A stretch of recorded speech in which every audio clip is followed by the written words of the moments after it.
This is Research Refresher from the JCSU Writing Studio. I'm Dr. Gabe Seeley-Morris, and today we're going to talk about using and citing sources. Part 1. Why we cite. First of all, we cite sources because it's an academic convention. But it wasn't always. In earlier times, scholars would quote without any acknowledgement at all, on the assumption that if an authority was important enough to quote, anyone reading should be well read enough to recognize it. More importantly, though, citing sources is a rhetorical choice. It communicates a message, and that message goes to the heart of what academic writing is about. Scholarship is traditionally thought of as a conversation. Scholars listen to what other scholars have to say on a subject, interject their thoughts about it, and expect their thoughts to be taken up by others. When you cite your sources, you show that you're a part of the conversation, and by extension, that you have a right to engage. It also shows your integrity and maturity as a thinker.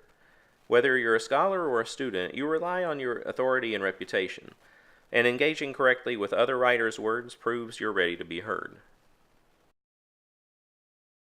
Part 2. What should I cite?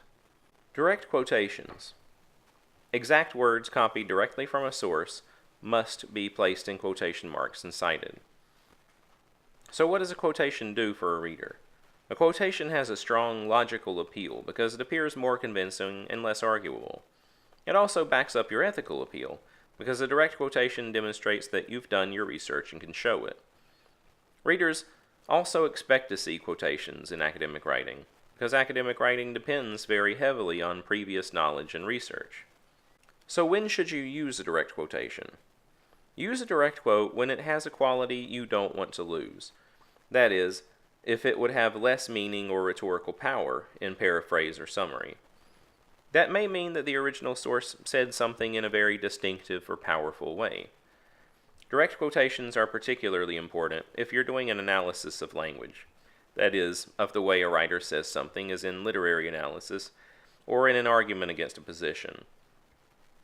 So, for instance, you would want a direct quote if you were arguing that a writer was being misleading.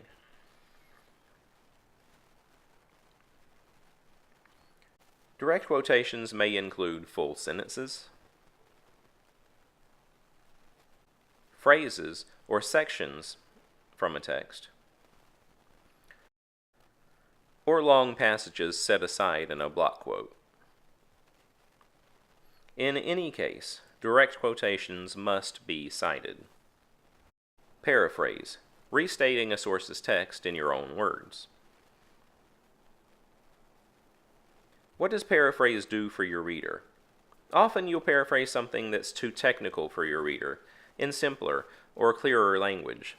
In other cases, the wording of a statement may simply not be significant, or not necessary to understand an idea. You want to focus on the idea, and not how it's said. Most of the time, a paraphrase is going to be roughly the same length as the original.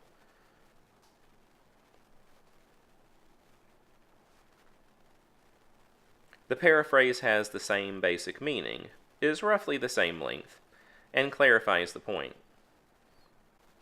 Paraphrases must be cited as well, because they're using the writer's basic structure to make an argument.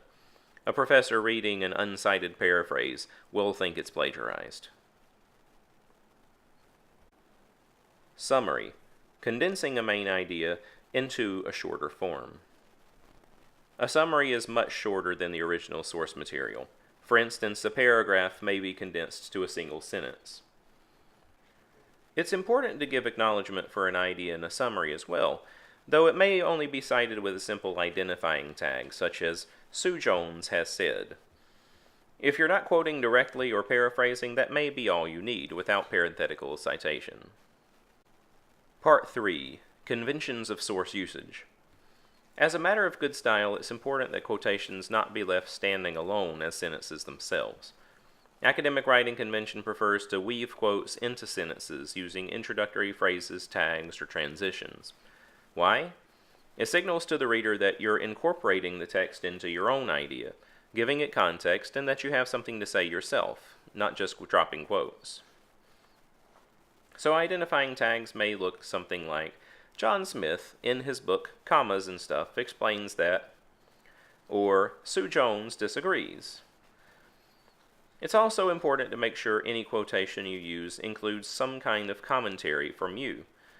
In other words, if you use a quotation, explain what it means. Use it to move on to a new idea. Disagree with it. Show why it's significant. Or engage with it in some other way. Never just insert a quotation and expect the reader to know why it's there. You use sources to support your ideas, not to do the work of the paper. Your essay is made up of your ideas. The sources are tools that help you say it. This goes back to the idea of academic writing as a conversation.